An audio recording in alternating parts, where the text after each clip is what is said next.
Hello, everybody. Thank you for your patience as it took a few minutes to get us going today. Nothing like a few last minute tech glitches to get the blood pumping for what is, I'm sure, going to be an amazing talk addressing childcare today. We have three amazing women with us. I'm so excited to have this conversation. We have Danziger Halperin and Leah Ruppanner. Did I say that correctly? Perfect. And Ariane Hegewisch. So these are the three women that are going to guide us through our talk today. All of them come with an immense wealth of information, and they'll be happy to answer any questions that you might have a little bit later in our programming today. So you may want to jot down a couple questions or ideas that you have while they're talking. But fear not, if you don't have questions, I'm sure the four of us will have plenty to say to make sure that it is a very fruitful and informative time spent together. So as we said just a couple seconds ago, today's talk is part of the Voices, Visions, and Advocacy season that we've been doing through IMS, and we're addressing childcare today. I think this is something that pretty much all parents are thinking about a whole lot, mostly due to changes with COVID, but certainly this has been something that's been on the radar long before that, as well as something that in terms of having accessible, affordable, high quality childcare. Certainly it varies somewhat country to country, but I think almost all parents would like to see those three criteria be better met for their children and for themselves. So we have people from all around the world talking with us today. But I think partly why we wanted to do this talk now is because of COVID and the fact that it is deeply impacting, particularly mothers. 5.2 million women's jobs were lost in the US in 2020, according to the National Women's Law Center. And it'd be difficult to imagine that some of those jobs weren't what we call opting out, which I always have sort of a pushback against saying, because is it so much of an option when you have perhaps one or more children at home that are requiring your help in terms of childcare, in terms of distance learning. I know I went through that in a big way last spring, and we have our ducks a little bit more in a row this fall, but certainly last spring, when everything was pivoting really, really quickly. No, I mean, I wasn't getting any work done for a couple months. And if you're not in an employment situation where it's feasible to kind of let off the gas in that way, I think a lot of women are looking down the barrel at quitting or somehow scaling back in a major, major way. So with that said, our first guest is Leah Ruppanner, who has done incredible research as an associate professor of sociology and co-director of the policy lab at the University of Melbourne. Her research investigates gender and its intersection to inequalities, technologies, and policies. Associate Professor Ruppanner is a leading expert on COVID-19 and its impact on gender inequality in the US and Australia. Her book, Motherlands: How States Push Mothers Out of Employment, which was just recently published, provides a typology of childcare and gender policies and the relationship to mothers' employment as it varies across the US states. This has led to a range of high impact publications showing women have divergent experiences based on their state of residence. Finally, she is leading a project on gender bias in hiring algorithms to understand how gender bias limits women's access to employment. Her research is published in many prestigious journals, and she has had expansive media coverage in highly regarded newspapers. So if you follow childcare at all, I'm sure that you have seen Leah's name in multiple outlets. I know I have, and I was so excited to finally meet you and talk with you more or less face to face here. And so I wanted to just sort of get since we're just sort of diving into these waters, if you wanted to give us sort of a high level picture of what your research has kind of led you to believe and what other people would need to know as we enter this conversation. Thank you very much for the very kind introduction and for including me today. I feel very honored to be here. So I, like you, was someone who hit the pandemic with a kid home, a husband with a business that was deemed non-essential and therefore closed. And so at that moment in time, we were thinking, oh God, what is this going to be for us? And as someone who studied gender, I really thought like, this is going to be catastrophic for women. So there is something about my opinion, like I hold this opinion, but opinions don't really mean much without empirical evidence. So at exactly this moment where we're all feeling the pressure, we started to dive into the data and started to collect our own independent survey sample. And what we found from this are a couple of things. The first thing is looking at the US specifically, we saw that between February and April that women were dropping out at higher rates than were men. This was in particularly true amongst mothers, that telecommuting, so we looked at couples where both were working from home, within this data set. It didn't matter. Women with little kids were reducing their work times. Men's time remained pretty much not different. It was not significantly different. We also then looked, we've done additional work where we're collecting data exactly as you said about the school schedule. So knowing critical to this was coming in September, whether your school opened or didn't open. We collected a database looking at elementary school openings, and we found that in states in which they were fully remote, we see dramatic declines in women's employment rates. In a state like, say, Maryland, we're seeing a reduction of 16% in terms of maternal employment from 2019 to 2020, same period of time. And then the final thing we did was we collected primary data to get at this health question. So we know that this employment piece is catastrophic for women, right? We're seeing that women are bearing the brunt of this, and in particular mothers, but how are they feeling about it? What's happening in terms of their anxiety, their health, their well-being, their sleep? So for this study, we found that actually women were reporting higher anxiety if they lost their job. In the US, if they lost their job, they had their childcare disrupted, or they were doing more housework. And then we also found that for fathers, the anxiety was really tied to the job loss, that men picked up more housework and more childcare in this period of time, but as we followed people over time. So in May, they picked up more, but in the US, it looked like they kind of retreated back by September, and women were carrying the heavier load. So taking this all together, I would say as a high level is that this pandemic is impacting women specifically. This pandemic is impacting mothers in particular, and that the impact of all of this going on is actually touching all domains of their life, their work lives, their home lives, their health, their well-being, their sleep, their anxiety. So it's pretty catastrophic. It's pretty serious. Are you happy with that? Well, not happy at all, but a thorough answer. We're feeling depressed. Yeah, I think a lot of us that have been in this field are not surprised by the turn of events. I mean, I would say that I also have done a lot of interviews with women, and I think, what has stood out across those conversations is this sense of hanging on by a thread, and that everything just feels very precarious. This was before COVID, that there was this sense of, this is what I'm doing for now. This is my plan for now. And whether that's childcare, whether that's work, there just seemed to be this sort of limbo state that was going on. So then when you have this outside factor then sort of pushed upon you, certainly those precarious structures get stressed quickly. But why do you think, and this was somewhat of a loaded question that I think, take it where you want, but why do you think it's impacting mothers specifically so much more intensely?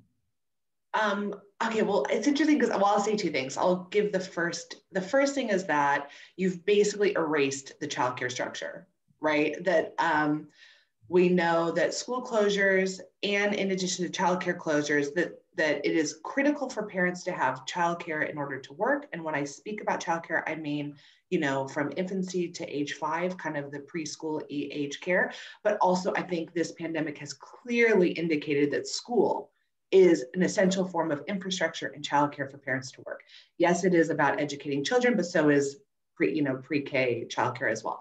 And so you have the complete erasure of that system, which has never happened before. It is catastrophic. And even if schools are open, parents don't necessarily feel comfortable sending their kids. I mean, this is not, there's no simple answer to this, right? It's not like, oh, we just do X and then everything will be okay. It's like, this is a complicated problem with many competing demands and everyone's safety at risk.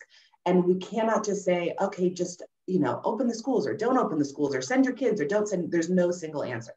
So you've erased childcare infrastructure for parents. And then we have another study where we've been looking actually at what's happening for parents' time use previous to this pandemic. And what we found was that millennial mothers in particular were actually already scaling back their employment. We're spending more time in childcare, we're spending more time in housework and less time in employment. So based on this is pre-pandemic, women are mothers, and in particular, the mothers who are going to be most impacted by this kind of closure of childcare, were well positioned to step in because they were already doing it. As you talked about, Katie, they were on the thread, right? They were kind of on the edge, and of course we're on the edge because they were carrying it all. They're carrying competing pressures: childcare, housework, employment. And so I think we had the perfect storm of a complete erasure of the system, and then mothers who had already stepped in previously were stepping in again. What's been quite interesting from our research is we're not seeing fathers' time is changing. And this is not a way to say, God, men versus women. It's not a battle between men versus women. It's not a gender war.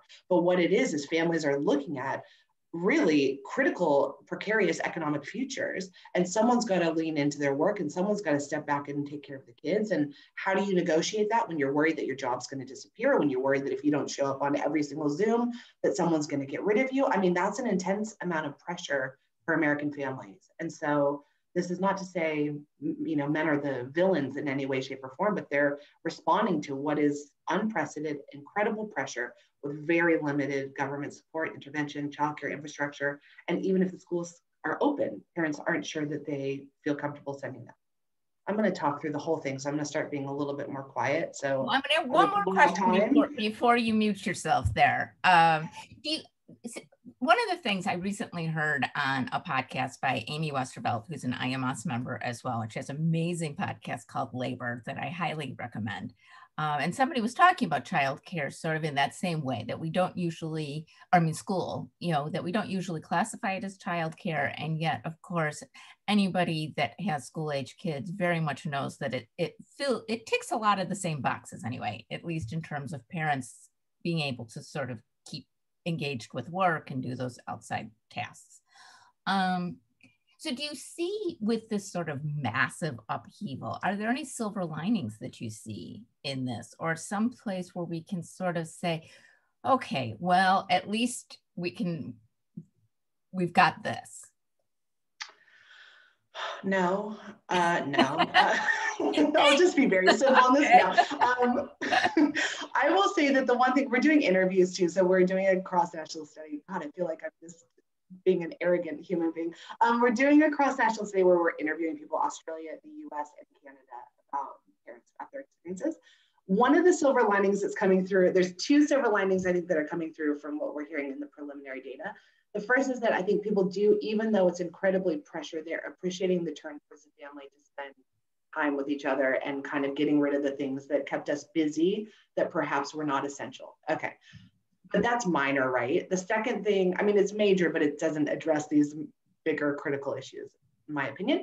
The second thing that is coming through quite clearly is that they love the flexible work. The parents who can and are able to work remotely really actually hope that's one piece of employment that changes and that stays and that doesn't revert back to what we had done pre-pandemic. So I'll say those are kind of the two things that are coming through in the preliminary data. I'll say one more thing, just because I know you all want to buy my book. So thank you for the opportunity to plug it, is that I wrote this book before the pandemic, not expecting that, we would see that states behave in very different ways and in a whole range of issues. But one of the things that I found there were that actually states that had shorter school days, there were a kind of a combination of factors. States tended to cluster in terms of having more generous childcare, i.e. it was more affordable, accessible, but also longer school days and available after school care.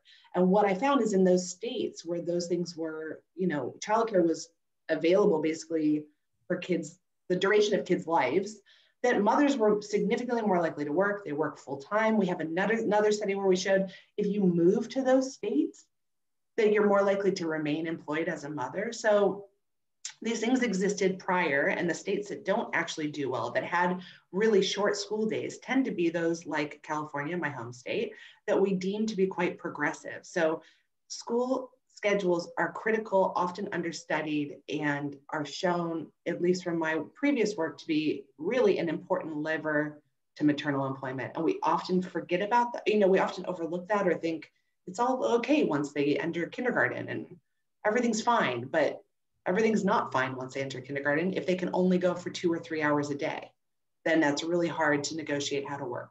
Okay, thank you. Yep. I know in Germany, or is it Germany or Austria, that has that sort of midday break that for school schedules. And that was something that I know I've come across in terms of how intensely that tends to impact women specifically, because, how are you supposed to stay at the office all day if you have your kids coming home for lunch and that sort of thing? So certainly those, relatively minor tweaks can have massive economic and just social implications, I think, for mothers. Yeah, and in Italy, they go home for lunch. Could you imagine having your child come home for lunch to cook them lunch? Oh my God. So I can listen to them complain at another meal about how they're not happy with what I do. Throw them a bag of Cheetos. It's like, here you go, and off you go. Same. But our next guest, I want to make sure everybody has enough time here. Ariane Hegewisch is a senior research fellow at the Institute of Women's Policy Research, a group that I very, very much respect. An independent research institute in Washington, D.C.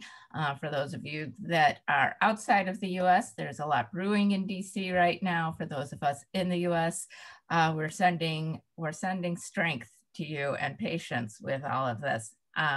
She is responsible for IWPR's research on earnings, occupations, and workplace discrimination, and also contributes to its program on work-family policies. She has a bachelor's in science in economics from the London School of Economics and a master's in philosophy of development studies from the IDS in Sussex, which is in the UK. So I wanted to talk a little bit more about, so we're talking about how kind of school schedules changed, and that those small tweaks can sort of make big waves in terms of women's employment.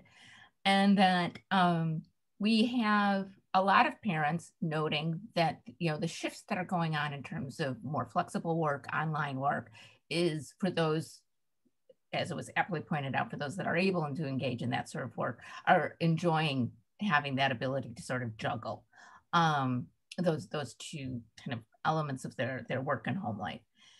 But you've talked a lot about what employers can do in some of the research you've done in terms of supporting maternal employment, I think, but just in general, what can be done to help create that family work infrastructure that's more supportive of families more wholly as well.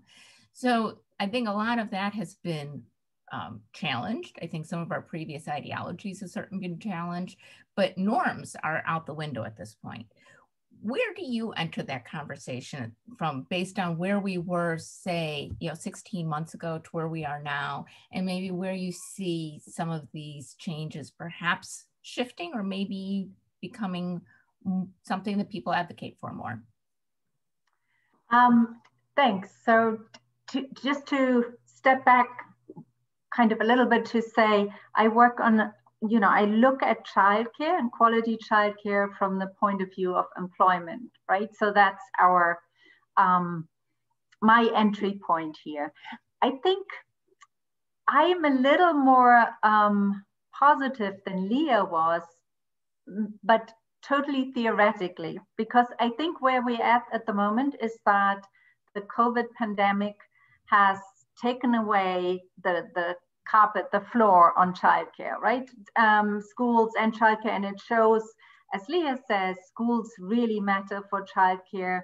We did the same evaluation you did. We found the wage gap was smaller in the states where there is better preschool education. So, and it also, to some extent, has kind of removed the myth of teleworking, right? Because teleworking only works if you have childcare. And what is really interesting, the Chamber of Commerce here in the US has done a survey of parents of employers, and employers were really that, oh, we didn't expect that childcare was such a big issue for women and that it would have such a big impact. And so I think the pandemic has really shown the light on the inequality in care work, on the fact that women are primarily still the ones who do the unpaid work. And it has done, but it has done it also, you know, in terms of highlighting racial inequities and really putting it as a scandal.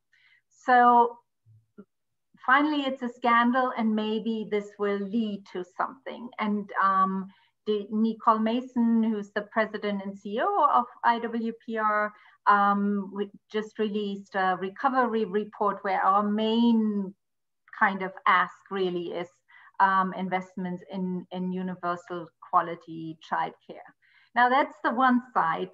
The other part is, of course, that it may also go pear-shaped, and now every employer will see every woman as potentially having kids and therefore even less worth investing in than they did before. And we don't know.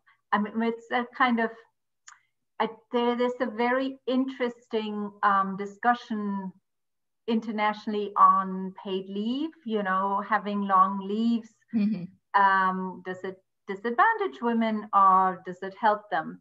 And one of the responses has always been, well, yes, it does clearly disadvantage women in professional managerial positions, but probably if you work as a receptionist or a cashier or in some lower wage occupation, it does not disadvantage you as much as not having it. So it's that kind of trade-off.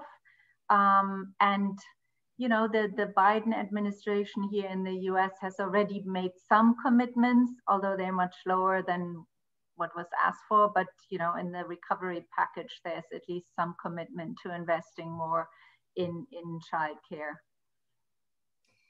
Where do you put the onus for childcare in terms of government versus employer? You know, personally, you know, I'm sure that there's plenty of neoliberalists out there that will say that it's the family's responsibility, kind of you chose to have the kid, you take care of the kid sort of philosophy. But moving that sort of off to the side, you know, if we're putting this ask out into the universe, who should be stepping up then to craft this and to pay for it, honestly?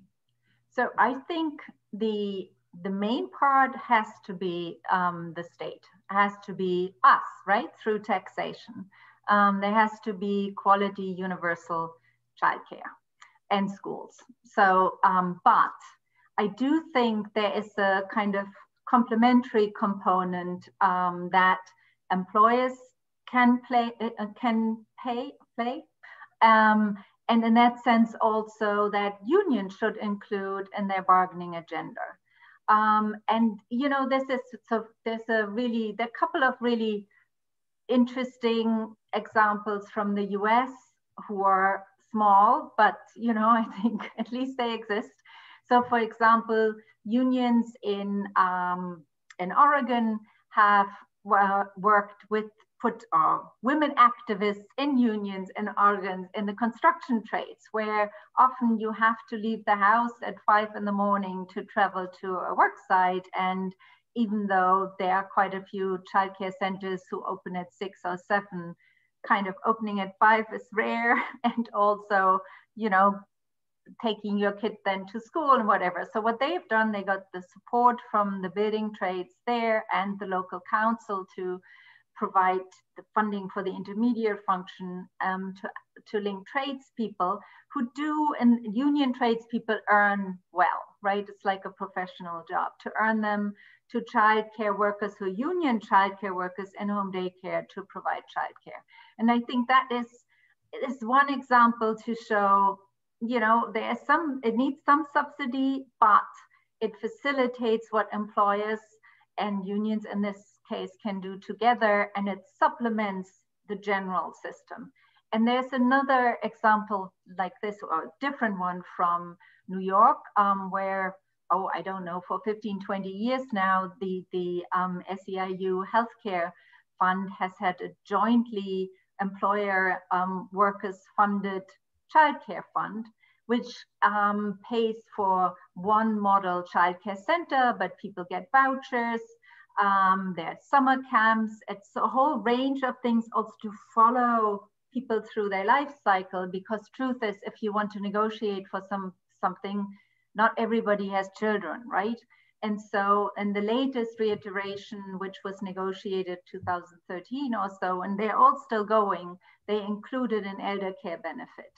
So it's kind of, you know, it's supplementing what is there, and also putting forward, to some extent at least, model practices, you know, saying this is quality, affordable childcare. And yes, we make it accessible to our members, or at least to some of our members, but, you know, the state, of course, plays a role in this. I like that you brought up, a lot of the framing of this conversation is geared towards parents who are struggling with their own childcare needs. But of course, many of the people that are in the childcare industry are mothers themselves. And what impact this all has on childcare providers, many of whom are struggling, you know, in a similar way as domestic workers in terms of being out of work, that these home daycares are being shut down. And of course, this was a field that was already amongst the lowest paid, at least in the United States. And so I'm, you know, would like to reemphasize the point of that this is something that cuts both ways in terms of, you know, a lot of my research has been on the mother-nanny relationship. And, you know, I sometimes refer to it as the lose-lose-lose situation, because, you know, mothers are not thriving in this situation, mother employers, that is. The childcare providers are oftentimes under-remunerated and under-respected, to be quite blunt about that. And kids oftentimes have to deal with high turnover and, you know, some of the issues that then result from that, you know, being in a low wage, under-respected field. So that, you know, this isn't working for anybody. And that a lot of my research was before the pandemic, but I think all of that we're seeing again become just laid bare by the chaos that's been going on over the past several months. But to give us a little bit more perspective on childcare and kind of where we are and why we're here, Anna is, I first met you, I think, at NWSA with a brilliant talk about how class plays into this, how we think about childcare, and some of those nuances that sometimes get overlooked when we're thinking about sort of the day-to-day, I think. So I was really excited to have you be part of this panel, in part because you are able to give that sort of broader perspective of that we didn't just wake up, you know, on March 17th or when your state happened to shut down in this massive crisis, that this was a building problem, that there's been groundwork to. So I was wondering if you could fill in some of those gaps. Absolutely. And, you know, thank you so much for bringing us all together. I'm really excited to, you know, as a historian who also has worked in my past life as a policy researcher, to sort of bring a long view lens to this conversation. So as we've been saying, the pandemic has drawn attention to this new struggle that, well, not new struggle, to the struggle that American parents and providers and children face finding high quality, affordable childcare. And this isn't a new struggle. I argue that it's, you know, something that can be traced back 50 years. And what's really happening now is that the tensions are just being laid bare. They're just being exposed, exactly as Ariane just said. The rug is being pulled back.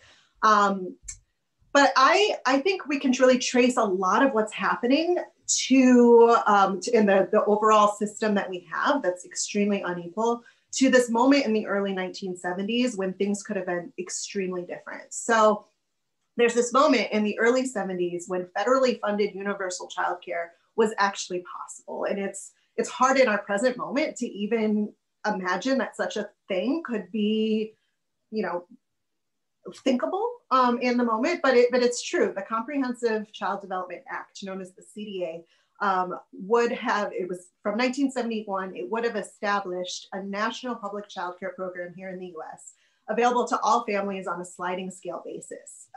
The child care centers that it was going to create were intended to provide high quality education alongside nutritional and medical services, And it would have been administered at the local level. It was actually considered sort of a way to extend Head Start to all children, right? Not the poorest families in the country. And it was supported by a broad coalition of various different advocate groups. There were child development advocates, unions, religious groups, feminist organizations, et cetera. It was a big undertaking, a big social movement was really starting to form behind it. And it passed Congress by an overwhelming majority, bipartisan.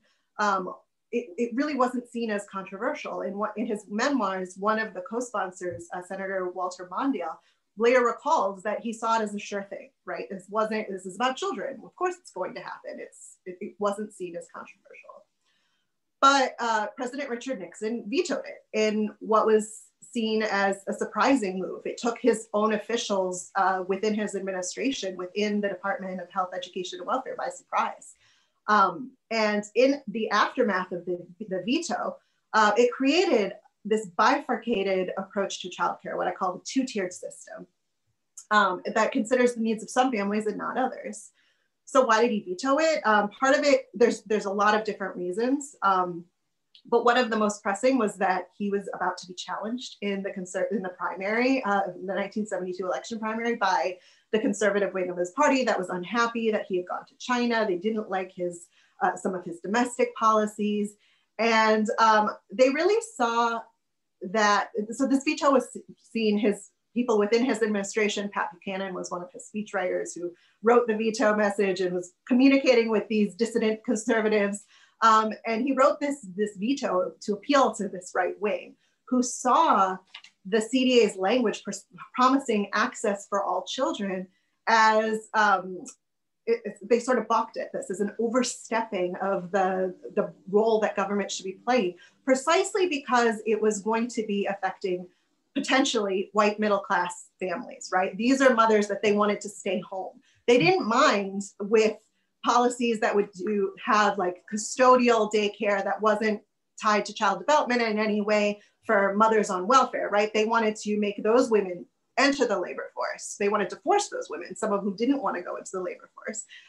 So those mothers, they were okay with having working, but if you had, wait, this could be something that white middle-class mothers could use, like that's a step too far for them.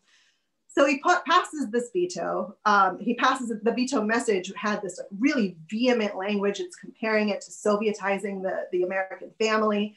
And on the next day after he vetoes it, he passes the 1971 Revenue Act, which created tax deductions for childcare costs to families with incomes that are high enough to pay taxes. So it creates this two-tiered system where more affluent families can take tax deductions for private childcare costs.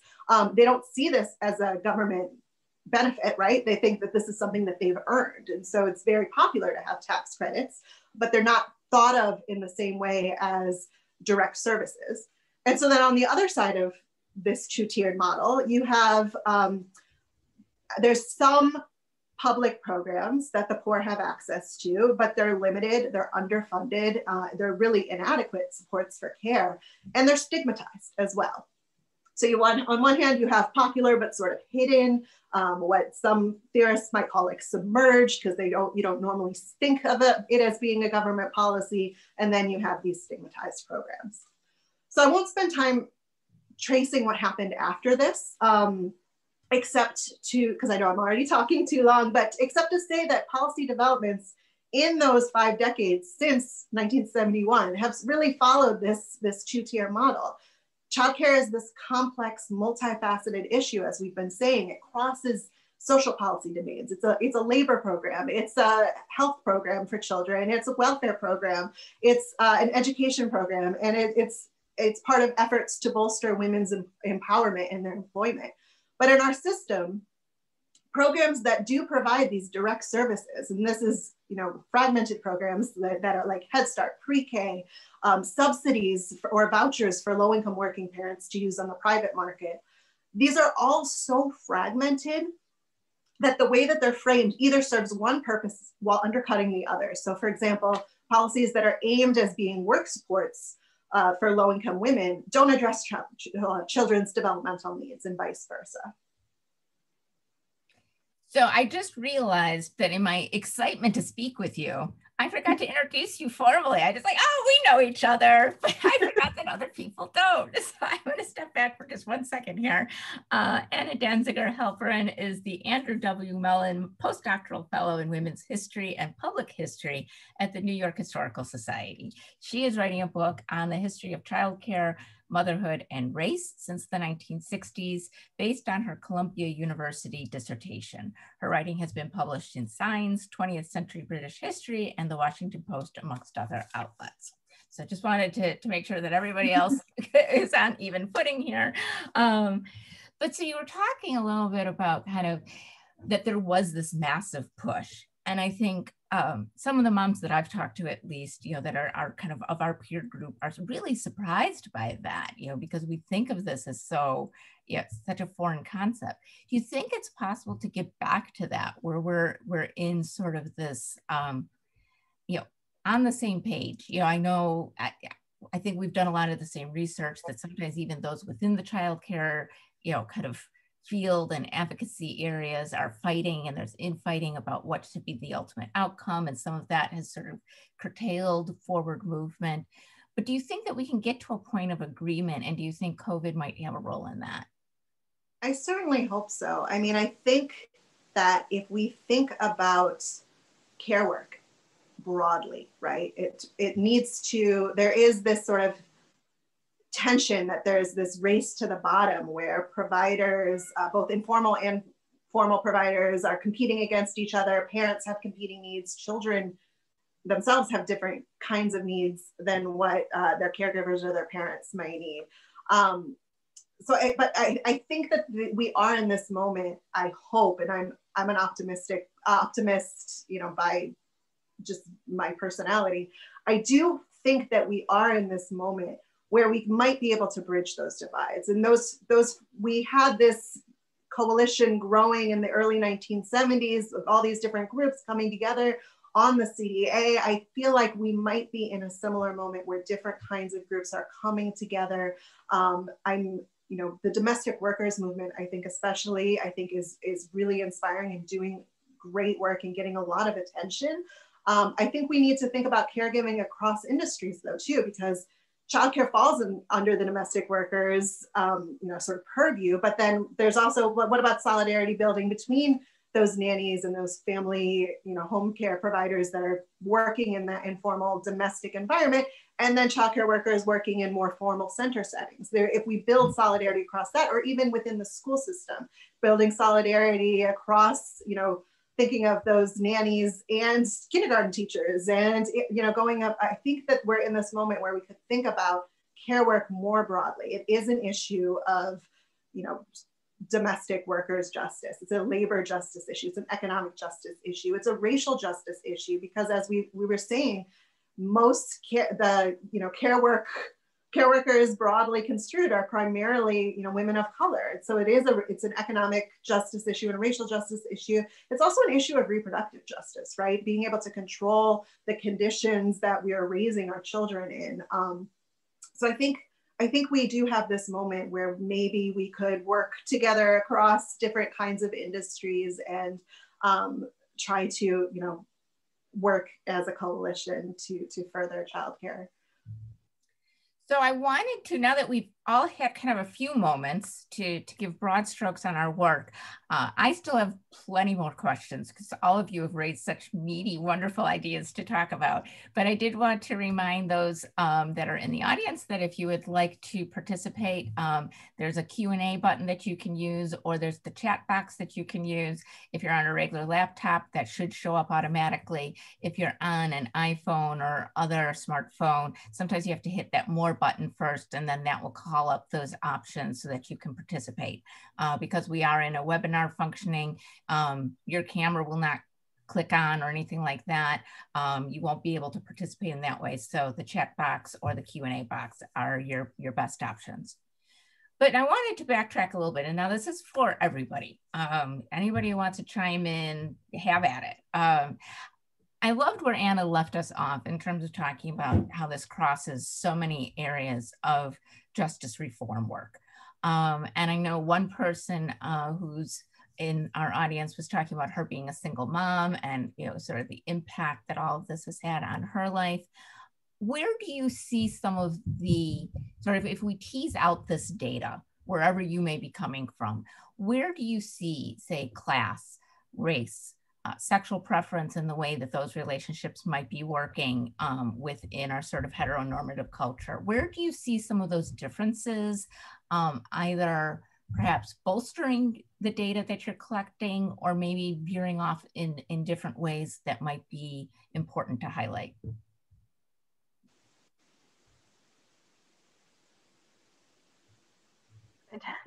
I just make a little start while Leah, I think, was probably the most recent data on this, could gather her thoughts.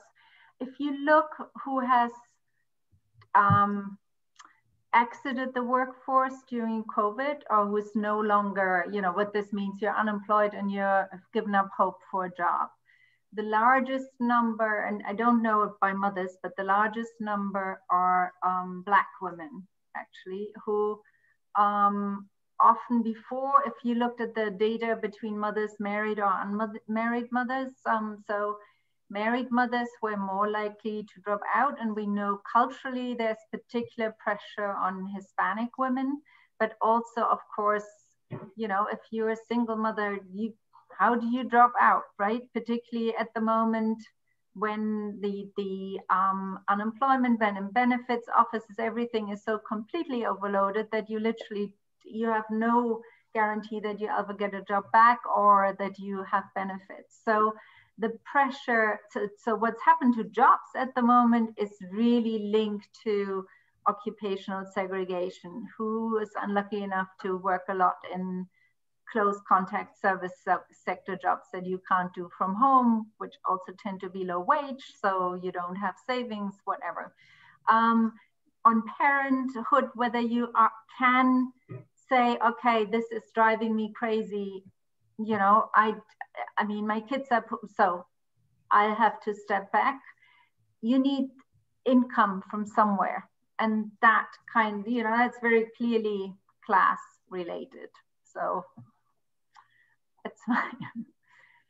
I'll collect my thoughts and unmute. I think the most recent job numbers came out, right? And they said 155,000 jobs were lost. And then when they unpacked it, it was really all women, that men had job gains, women had job losses. And then when they unpacked it further, they showed that this was actually women of color who got boxed out of employment. But that, I just want to say sorry for interrupting. Yeah, I just want to, because that fluctuates a lot from month to month. And the month before, more women gain jobs than men, right? So it depends which state has just been hit very badly by COVID. And so on the whole, definitely more women have left the labor force than men, and proportionately, it's a very Black women, I just checked yesterday, since February, they've lost almost 1 in 10 jobs, and 6% fewer in the labor force. So that's by far the biggest. But you know, I do feel, I think we need to be careful to also think about households, right? So because a lot of men have also lost their jobs, and it does, as I say, it goes up and down. However, and then I stop, I do think that in September, when there was this huge decrease in the number of women, you know, almost 1 million, I think that very clearly was linked to schools coming back. And I expect also maybe now after the holiday break, when we get the data for January, that we will see something like that again.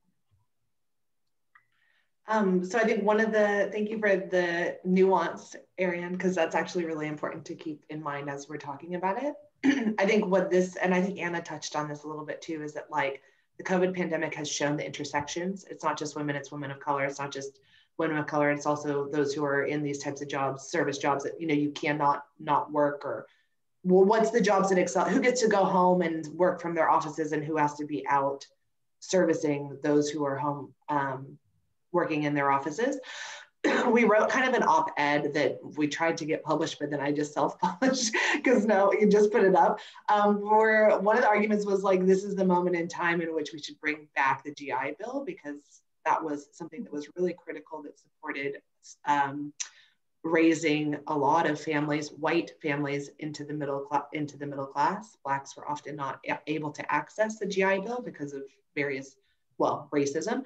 And so perhaps this is the moment to actually think about that type of a policy as a way to support the foot soldiers, and really the people who are right now keeping us safe, who are disproportionately people of color and women of color, to give them access to educational loans, home loans, all of the things that were provided to the soldiers who returned from World War II, to help really kind of buoy people who really continue to be sacrificing for the health and well-being of others. So this is just kind of a policy thought, but relates to this, and it's an infrastructure investment. But I'll let Anna talk because she probably has something critical to say. Yeah, I think that that's a really great point. And you're absolutely right about the ways that the GI Bill, worked for social mobility for white families in the 1940s and 50s. That's absolutely true. And I think, recognizing the value of care work and helping, take care of the care workers, which is a phrasing that Pramila and Addison said last week she received the Ed Snitto Prize and gave this really great talk about care work. I think that if, that's a way that we can move forward in this moment to really support all of these workers in an intersectional way, and help move everything forward. I think that's absolutely right. I also want to say, I think a lot of times childcare is thought of as this, feminist policy, right? That this is something that women need to work. And that's where the push came from, right? That childcare coming onto the agenda is something that it's always feminists bringing it to them. It's actually much more complicated than that. And feminist organizations, I've written about this, have been more ambivalent, but it's also, you have to break down what kind of feminists are we talking about, right? So when there's a way of talking about childcare that's just about professional women entering the workforce, right? And not thinking about, well, then who's taking care of those children?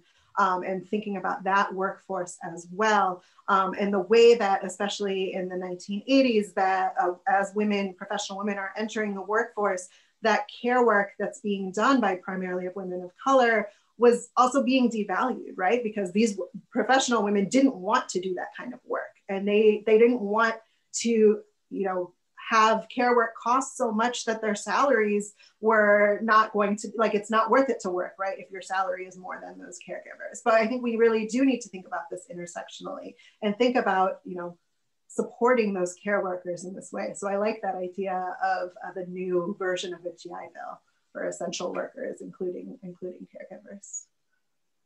I do too, for sure. I think that it's absolutely needed. So one other sort of, as we sort of kind of keep exploring some of the facets, and we're going to run over just a little bit, if that's okay with everybody. I'm going to try to steal about 5 minutes so that we can make up some of the minutes we lost from our tech difficulties at the beginning. Where do you see other countries handling this better? Like if you come in this from kind of an international perspective, we know that the US has been struggling for quite a while, but we also know that many EU countries have more robust infrastructure in place already. Has these things made any sort of difference? I mean, we know COVID, of course, has, is sort of the trump card, and not to, I try not to use that word too much, but that's sort of, that it sort of washes out all infrastructure in a lot of ways. But where do we see some of those movements that have been in place, perhaps shoring up so that the impact isn't as profound as I think a lot of US parents are feeling? Or how do we look at other countries and perhaps, I know, oddly enough, mentioning Amy Westervelt again, she was talking about how, say, bringing in and trying to transplant Scandinavian policy on top of the United States, for instance, or Canada, or a lot of places wouldn't work because you're talking two totally different cultural mindsets and all of that.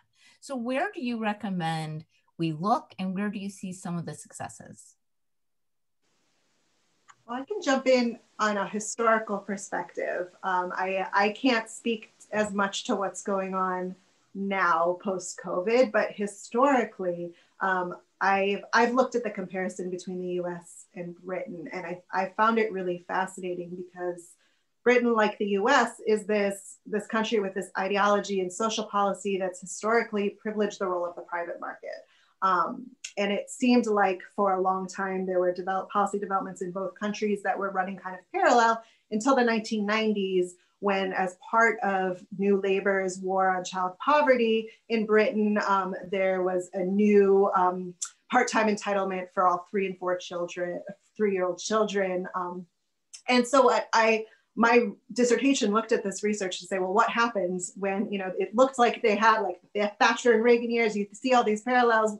What happened in the 90s to make this huge divergence between the two countries? And I actually think that there were sort of 3 interrelated things that happened in the 90s that also go back to the 1970s. I always end up talking about the 1970s when I'm talking about childcare policy. But first, so the UK had just 6 months after the CDA was vetoed, the UK had a white paper come out of its Department of Education and Science that said we are going to have nursery for all within 10 years. It never got fully implemented, but there's sort of 3 reasons why I think that set up conditions to be so different from the US that it was able to, in the 90s, bring that sort of nursery education, that's what they call it, back and pass it. And the first is that nursery education was seen as an educational program, not a welfare program. It wasn't an anti-poverty program. And so that it was just framed in very different terms. Also, the people who were sort of pictured as being the ones bringing it to the agenda were white middle-class mothers, right? So they're seeking this part-time service and it's seen as more respectable. So that's the image that is in the sort of popular domain, the imagination of who nursery education is intended to serve. It's this more deserving, respectable kind of population. But also really importantly, the politics and the political alignment were completely different. It was actually Margaret Thatcher, who was Secretary of Education, who said to the press in 1972, I want to be remembered as the minister who brought nursery education to all in Britain. That's not how anyone remembers her except for me. A lot of people think that it was disingenuous political ploy. I've looked through her papers. I've looked through the Conservative Party's papers. I've looked through the government papers. I actually don't think it's disingenuous at all. I'm gonna stop myself from talking too much about this now. But I think because it was never, the Conservative Party never disavowed it.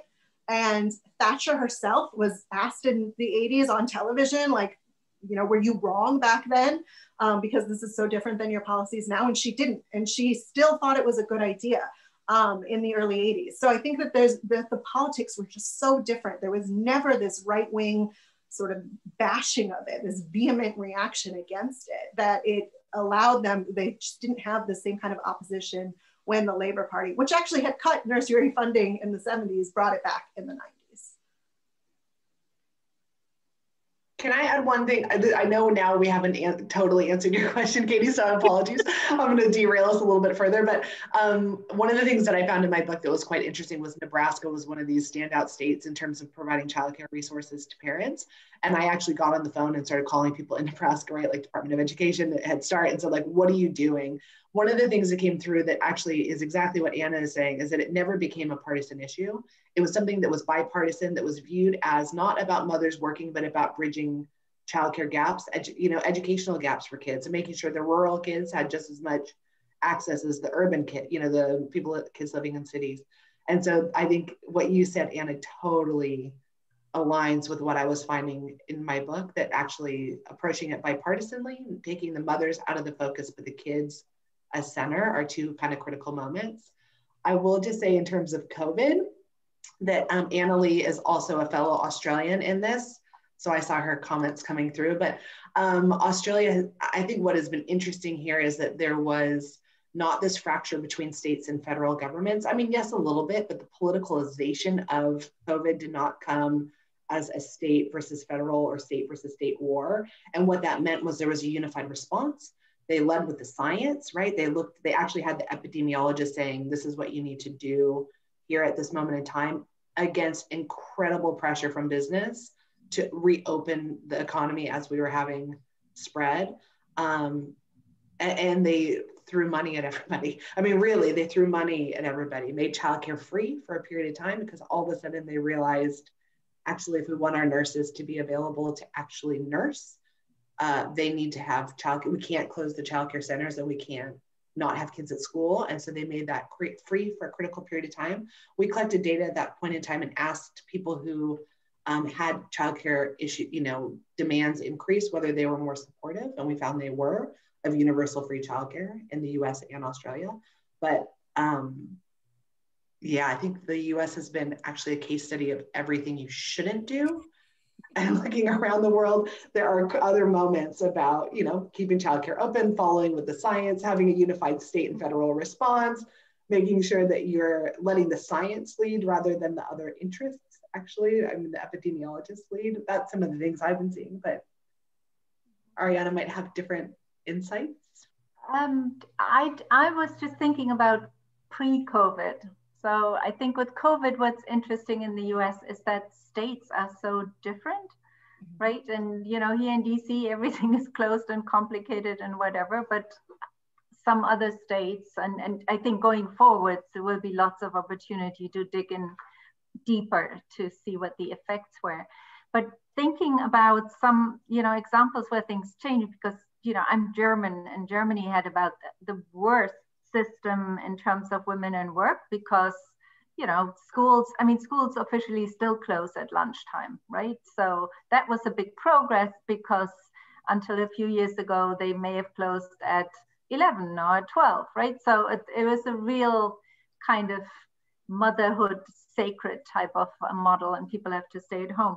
And then women didn't have kids, right? So then they went into this big crisis, fertility crisis still in. And so in 2006, 2007, they started to really invest in childcare, and basically did it by, it's very clever, federally, just saying, okay, every child now has the right to 3 hours if they're a day, and maybe a little bit more if they're 2 and 3-year-olds have this much. And just say, okay, you government, local government sort it out, which is a little unfair as a supporter of states' rights. But, it really boosted the childcare infrastructure, and it really, really boosted the number of mothers who had 2 or 3-year-olds who were in the workforce. And so, and it's quite regulated. It does have the issue. So it was the workforce issue, and but it was also, I think it's this integration of children from immigrant backgrounds, or migrant and immigrant backgrounds, which is a lot of it is also kind of almost, what do you call it? Not social censoring, but it's like normalizing. However, it has really created a childcare infrastructure. So I think for me, the US, at least you have a lot of pre-K in a lot of states, right? And there is a recognition of pre-K, at least it goes until 4 o'clock or 3:15 in the afternoon. So we have stuff to base it on, but the question is how we can push this out now, which, yeah, that's the question. So I haven't got any big, well, can I add one more thing, and then I know we're almost done? Perfect. I think that's the critical comment, though, about the 2-tiered system that Anna's raising, right? About the ending at 4 o'clock is great, but that's great for professional women. But what about women who are working shifts, swing shifts, right? This is where needs to be greater innovation. I don't think anyone in this call disagrees, but right, like just pointing out that that's again, an example of 2-tiered system whereby it works for one group of mothers, but not another. And how do we address that? Childcare demands transcend the 9 to 5 hour for everyone. You know what?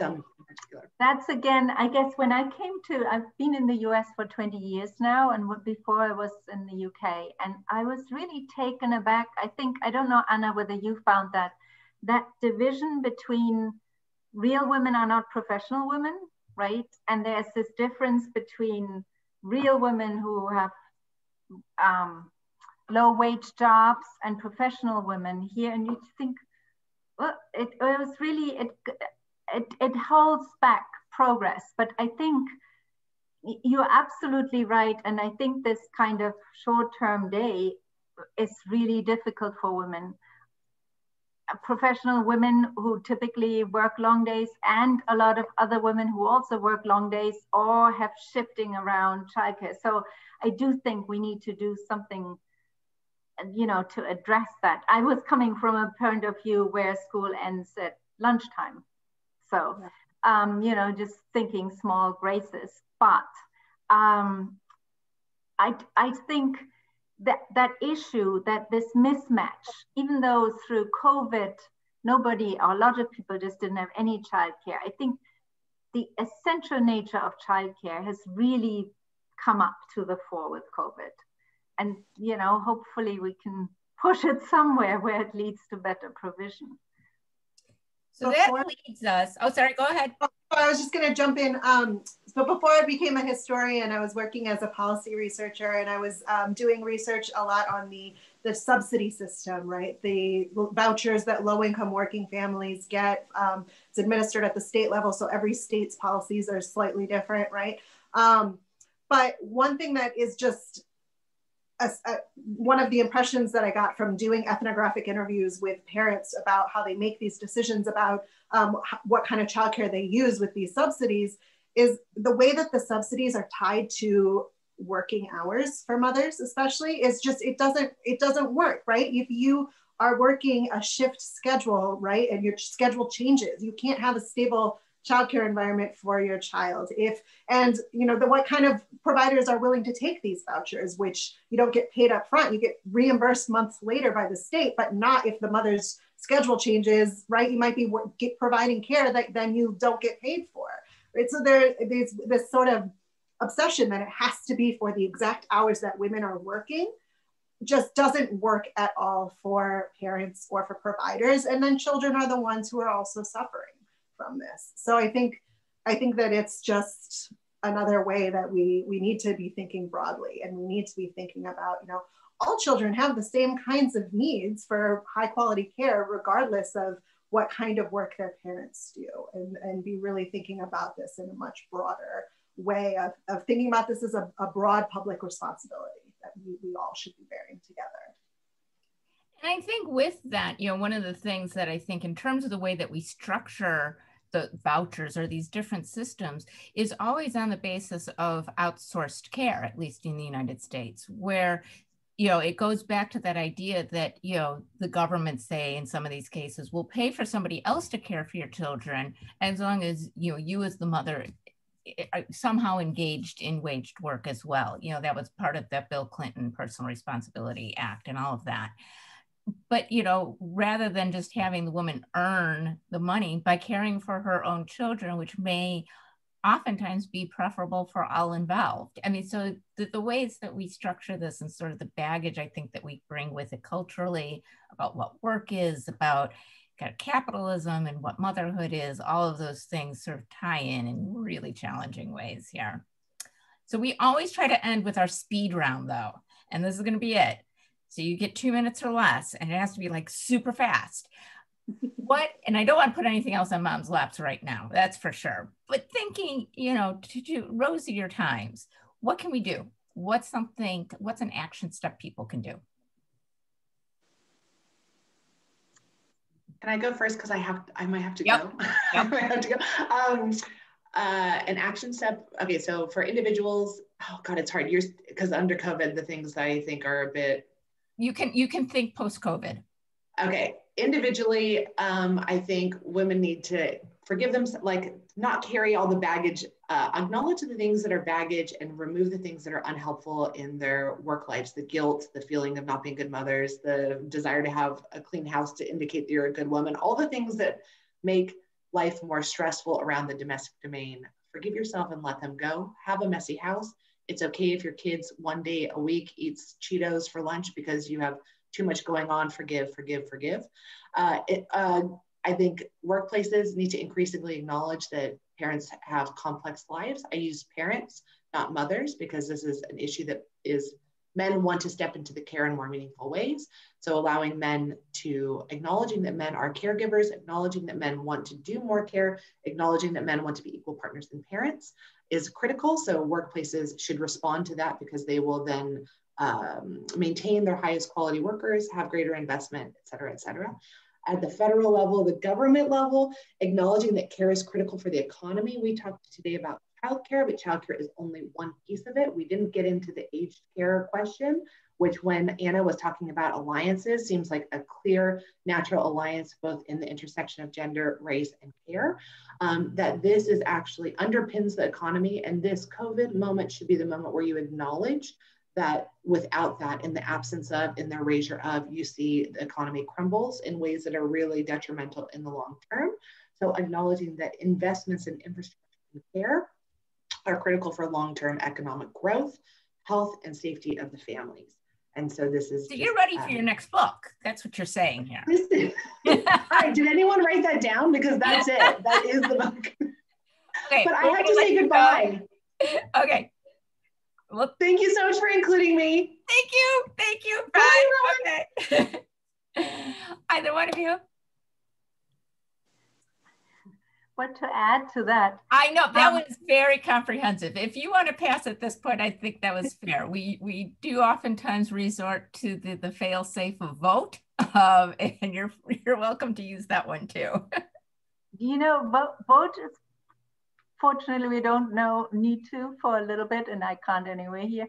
But I think keeping up the pressure on the new administration to say childcare is central for the recovery plan, you know, and to keep pushing on that, and also to do that at state level. And Oregon just passed a new law, you know, for some change in taxation to improve how much childcare they provide. And Oregon, I think, on the public school system is pretty, you know, very much underfunded. But so they found a new way with funding to do that, and which also keeps, you know, you need childcare workers' wages to be in line with that. But so keep up the pressure. And I think there needs to be linked in thinking. We can't just say we want, you know, childcare wages to go up, and we have to say, how do we fund it? And the recovery plan is a good, really good stuff. And I just want to, the one thing you probably all know, the wonderful study that was supported by the ITUC, the 2% GDP investment to get universal childcare all the way up will create as many jobs in construction almost, and good jobs for women as a 2% investment just in infrastructure on the bridges and roads would do. So that's a wonderful study, and I think it's macroeconomics, and we should push for this. Excellent, thank you. Anna, final thoughts? I think, you know, what I have to say is follows very, very closely along with what both Leah and Ariane said, but I think recognizing that caregiving has value, and that affordability can't come off of the backs of our caregivers. You know, it's one thing to say, like, show gratitude to your caregivers through kind words and little gestures, but it really has to be more than that. It has to be supporting their struggles too. And we need to recognize that childcare is expensive, right? This is critically important work for our children. And you know, especially as this is a workforce composed of so many women of color, it's something that's so important, and it's going to cost taxpayers a significant amount of money in order to avoid passing those costs off to individual families, or to avoid exploiting caregivers. But I think that's the cost that we need to bear, just that, like we would bear for education at a K-12 level, and other kinds of public infrastructure. And I have to look up this study about public infrastructure. That sounds fascinating. Absolutely. I was saying the same. I was like, I need to write that down. Good thing it's all going to be available to everybody shortly. As soon as we get all of this posted to YouTube, I will share the link with you guys, of course, and also be on Facebook and Twitter.